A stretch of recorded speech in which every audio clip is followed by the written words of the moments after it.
Hello, you're listening to the Ace Up Your Sleeve podcast. My name is Reichen Young, a student of the Acting Company for Excellence and host of the Ace Up Your Sleeve podcast. Today we are talking to Riley Graygrove, the NTPA Managing Director of Accessible Theater. Miss Riley graduated cum laude from Ball State University in 2016, where she earned a Bachelor's of Science in Psychological Science and a minor in theater. She went on to earn her master's degree in drama therapy from Kansas State University in 2018. Miss Riley worked on a geriatric behavioral unit in Kansas City, Missouri, before relocating to Plano, where she is now one of 25 drama therapists in all of Texas. She is now pursuing her registered drama therapist credential through the North American Drama Therapy Association. Miss Riley has provided programming and engagement for children and adults with various disabilities for over 10 years. Miss Riley uses a strengths-based, students-focused approach in her programming, and she seeks to instill empathy, engagement, and empowerment in all Starcatchers programs. Welcome, Miss Riley! Thank you so much for having me. It's a treat to be here. Of course, it's awesome to have you here. Oh, well, thank you.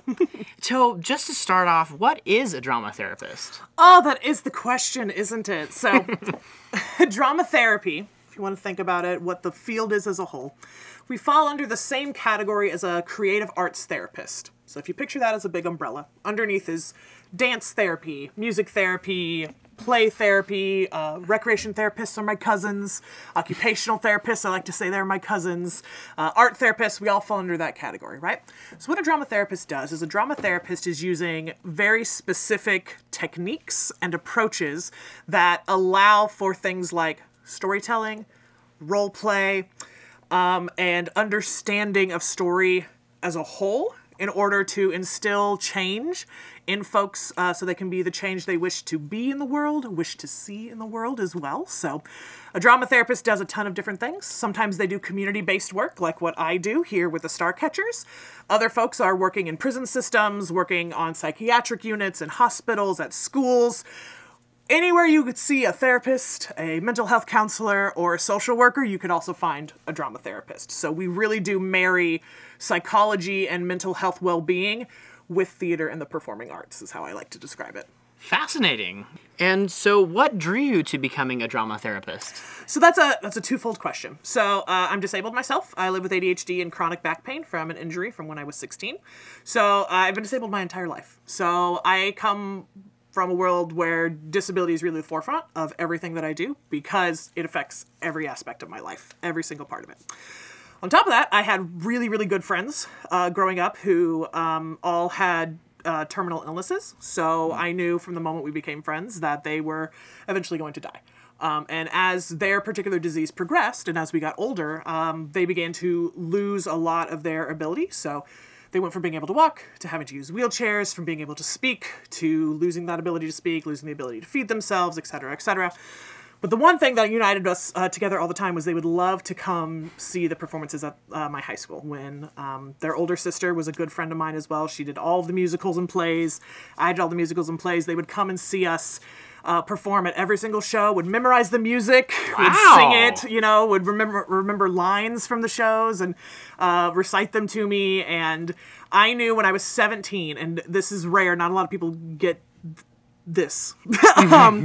At 17, I knew that I knew theater was powerful. I knew it was moving, and I knew it could change lives. And I knew that my friends who were disabled deserved to be on stage too. That's what I was going to dedicate my life to, was figuring out a way, how am I going to get them on stage? What needs to happen to make that happen? Interesting. Mm-hmm. And so what impact do you hope to have with kids who receive drama therapy? Is it a technique you use in Starcatchers program? Yes, I use drama therapeutic techniques every single day. Drama therapy is, it takes what you already know, right, about theater, right? It's the same thing. We do rehearsals, we do performances, we cast a show, you know, you learn the music, you learn the dances, you learn the lines, etc., etc. What's cool about Starcatchers and what makes it a therapeutic program is that our focus is on the journey, right? The person you are at the beginning of a show is very different from the person you are at the end of the show. Very right? different. I was going to say, I'm seeing some nods. Yeah. You're a different person. You fundamentally change on a mental and psychological level, and I would even say on a social level. Oh, for sure. You change, right? My students change too. when we go through this process, in order to maintain rehearsals and keep them therapeutic, what I'm doing is intentionally making choices and providing direction in a way that promotes accessibility, right? Everything that I do embraces my students for exactly who they are. So for example, my autistic students, I am a neurodivergent and neurodiversity focused therapist. So my students who are autistic, they STEM in my class, in all of my rehearsals. So if that's what they need to do to be able to pay attention, you're not hurting yourself or anybody else, go for it. Exactly. My students with ADHD need to pace, need to move while I'm giving directions. They're going to pace and they're going to move. Yeah. And they're going to interrupt me when I give directions, and it doesn't bother me because that is their way. It's a neurodivergent way of saying, I'm listening to you. Yes. I'm engaging in what you're saying, and this is how I do it, right? And I embrace all of that. Embrace my students exactly the way that they are. For some of them, memorization is just not accessible. That doesn't matter. It's okay. Who cares? Instead, we'll do note cards and we may disguise them, right? Like I had a student when we did High School Musical who was having difficulty memorizing lines, so we kept them on note cards, but we disguised them to look like baseball cards. He was one of the jocks. So it fits with the character, fits right in there. Sharpay, we covered her script, so that way it looked like a fashion magazine, like a Tiger Beat or a Bop. Is Bop still around? Like a Teen Vogue magazine. Looks like it belongs on stage, right? So we're doing all these techniques, including performance partners, having extra support, those sorts of things, to basically say the way theater is traditionally done isn't accessible to you. So we're going to build and create all these foundations and these different supports. That way you can do exactly what everybody else wants to do, right? So that's what makes it therapeutic, is we're really establishing a space where everyone really can be here, and I'm going to do everything in my power to make sure if you want to be on stage, you're going to get on stage. So everything we do is done with intention, and it's done without shame. And in my space, I teach my students that it is okay that you need help. It is okay that you can't memorize. Okay, whatever. We're going to find another way to do it. Our argument is that there's no wrong way to do theater. I love that. There's no wrong way to do theater. Absolutely. That's also just great advice to carry everywhere. There's no one right way to do anything. Absolutely. Absolutely. I love that. And so, tell us more about the Starcatchers program. How can theater be effective to the lives of disabled students? It's really awesome in that the Starcatchers really have their own community. When I came in 2020, it was a little intimidating at first because they all know each other very, very well. They're a very tight-knit group. But what's great about that group is that they're also very welcoming. Like, you treat them with respect, they're going to give it right back to you. And that's what's really, really wonderful. What I see the most with my students is they are learning to not have shame in themselves, to love exactly who they are, and to be able to embrace who they are. That also means they're able to advocate for themselves. They are not afraid to tell me, no, I can't do that. And that's okay. A no to me is a blessing. It's a way of telling me your boundaries, so that way we can work together and we can figure out what's going to work better, right? I like a no, actually. I enjoy it. I like a boundary. I like knowing what I'm working with. So I see that a lot with my students. I see a lot of them also learning how to work with each other, right? We often have in Starcatchers what we call conflicting access needs. So on one end, I will have students like me who have ADHD, right? Yeah. Who need to be up and moving and need constant sensory stimulation in order to maintain their focus, right? We got brains that are kind of wired backwards, is what I like to say. We need more stimulation, more sound, more movement, more smells, whatever, in order to engage in what we're doing, right? Yep. On the exact opposite end, I will have a beautiful and wonderful autistic student who is easily overwhelmed by a lot of sensory input, who needs a lot more breaks, who needs a very rigid and very clear expectation for what our schedule is, who really needs clear boundaries and needs to take things one step at a time, right? Those two people will often be in the same cast, and God bless it, they will often be scene partners. Oh, they are frequently in the same scenes together. So every single rehearsal we do, me and the other directors and the performance partners and our volunteers are asking the question, how do we meet both needs that feel opposite, that feel like you can only meet one or the other? And the answer, quite frankly, is you try. You try. And you will fail, and you will try again. And what's really great about this process is it helps my students learn that the way they are is not the only way, and that there are other people whom they love in their lives that they're going to have to learn how to adjust, Yeah. right? They're going to have to learn how to work together. How to set boundaries, of course, with each other, but also how to be patient and how to be flexible. And I find that to be really, really beautiful.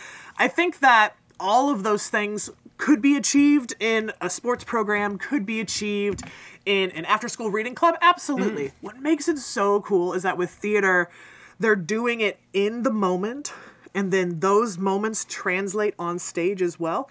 And then they carry those with them to the next show, or they carry them with them to their job or to school. We call that the life drama connection in drama therapy, is you relate what you're doing on stage to your everyday life.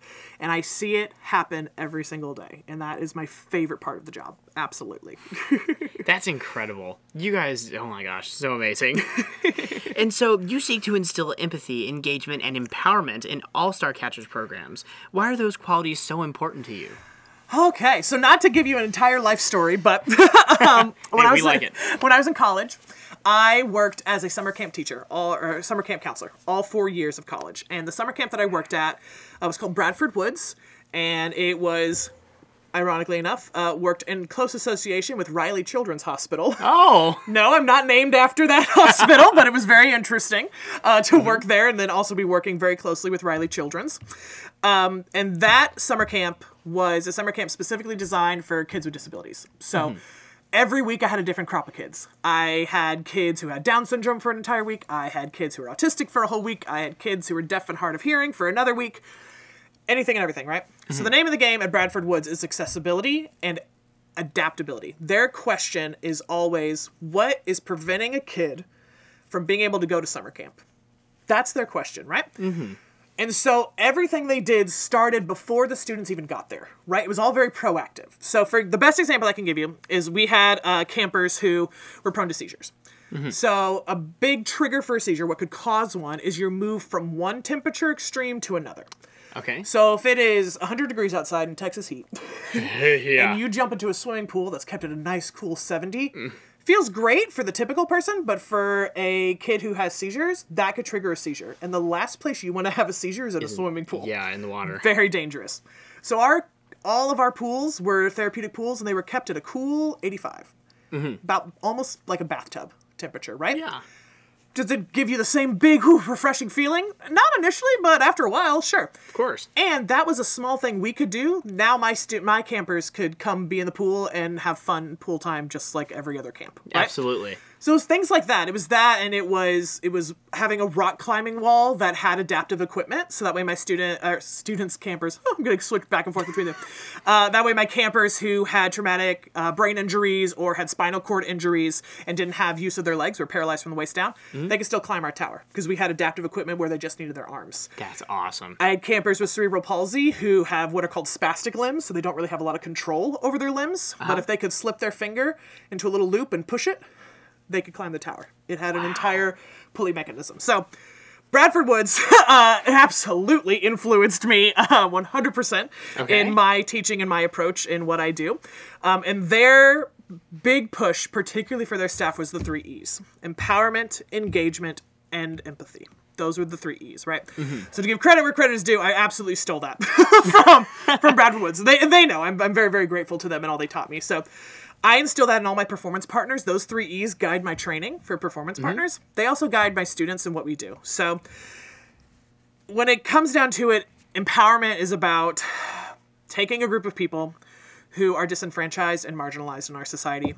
And I can't control what happens outside of my play space, but I know in my rehearsal space, you are welcome exactly the way you are. I'm going to meet you where you're at. I'm going to have tools proactively prepared for you.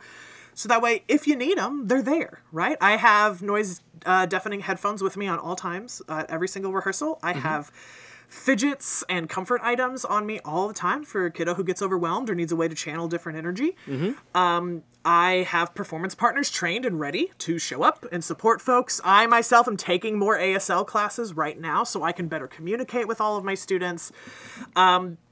That's proactive, and that's empowerment. Is not only am I going to make sure that you have all the tools you need, but you're in charge. I tell my students every single rehearsal that this is not my show, it's their show.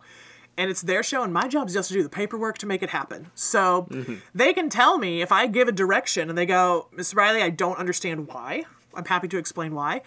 And then if they go, I don't like this because I'm afraid that if I step on this block, I'm going to fall. I'm nervous, right? That's where that therapeutic part starts to happen. That's where I start to go, either I assess and I go, okay, is this a misread on my part?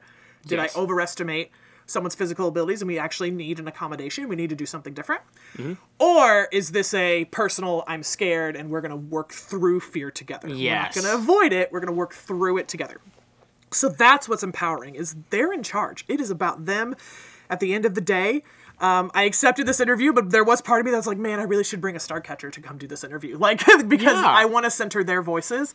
I never want to speak for someone. I want to give them the microphone when I can. Right? Wow. That's my goal. So that's empowerment. Engagement is the same thing. It basically just means when you come into my space, you're on your feet and you don't sit down for the entire 2 hours. You are engaged. You are focused on what we're doing. You're working with the people you work with. You take breaks if you need them. You know, if you need a sensory break, if you need, water, bathroom, of course, please take care of yourself. Yes. But there's not a lot of idle time with us. We are engaged from the get-go. And that's really more for staff and performance partners, is I don't want folks who come in, sit on their phones the whole time, right? Yeah. During break time, if you've got a video and that's how you're building rapport with somebody, go for it. I think social media and YouTube is fantastic, all right? I was raised on it. I think it's great. I think it's a great way to build rapport and connect with people. I also think there's a time and place to use it. Absolutely. And then empathy is just what it sounds like. It is being compassionate and being patient and assuming every person you interact with is trying their best. Yeah. And even if their best isn't that great, that just means their best isn't that great that day, right? Exactly. We all have days where our best is not the greatest. So to give people grace and to be patient and to really take a minute to step back and ask yourself, is what my student doing harming them, harming anyone else, or harming the group? And if it's not, why do I want them to stop? Right? And really questioning and asking yourself, am I just doing this because they're annoying me? Or is it actually harmful? And that that takes a lot. As a teacher, we're kind of taught to, have control and have authority in the classroom. But I am a little bit more loosey-goosey. I'm a little bit more like, well, hang on. Like, if you're pushing back against me, there's a reason for it, right? Especially if we've established good rapport and respect for each other, there's always a reason, right? So I really encourage performance partners and staff to come with a sense of curiosity more than anything else, right? Patience, curiosity, compassion. And I try to instill that in my students as well, to have compassion and patience for each other. Yeah, that's absolutely fantastic. And especially as you're talking about, like, with the rapport, it's very important, as you've said, to really build a good relationship. And that can be said anywhere in life. Like, oh, absolutely. You need to build a good relationship with anybody in order to work with them and to, like, cooperate and to communicate. So absolutely. And I don't think there's anything wrong with questioning something, being confused, or wanting to know why someone did something, even if that's an authority person, I encourage my students, I'm like, please, ask me questions. I want to explain things to you. I want to tell you what I'm thinking, because I always tell them, it's you and me versus the problem. It's not you versus me. It's us working together and the problem that we're trying to solve together. And now, Miss Riley, it is time in the Ace Up Your Sleeve podcast where we asked every guest the same 5 quick questions. You must answer every question quickly and without explanation. Are you ready? Let's do it. What is the name of the first show you ever performed? The Emperor's New Clothes. What is your favorite show? Once Upon a Mattress. What is your favorite role? Princess Fred in Once Upon a Mattress. What is your dream role? Pamela in Head Over Heels. Nice. And what is your favorite candy? Give me a Three Musketeers bar any day of the week. Hear, hear. That's my ultimate favorite. Thank you so much, Miss Riley, for talking with us on the Ace Up Your Sleeve podcast. And until next time, I'm Reichen Young. Remember, you always have a winning hand with an ace up your sleeve.